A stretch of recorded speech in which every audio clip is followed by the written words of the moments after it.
Often what I find when I do work with people's voices is their heart opens up, their minds open up. They suddenly get better jobs.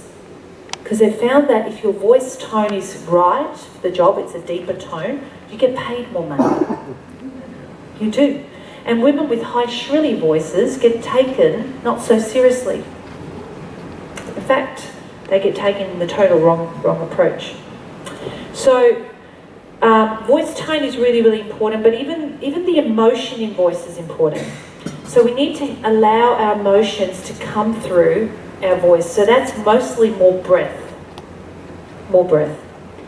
But as I'm speaking tonight, I feel my whole body moving. So my feet, my tummy, my abdominal muscles are all engaged.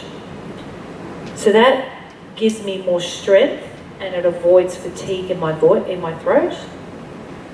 Also, I'm balancing my voice out and that allows me to be clearer.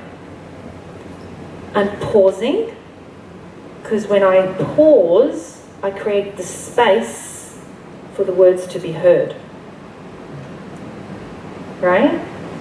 You could not hear words if there was no pause. And I'm trying to slow it down as much as I can, even though I'm very, very passionate.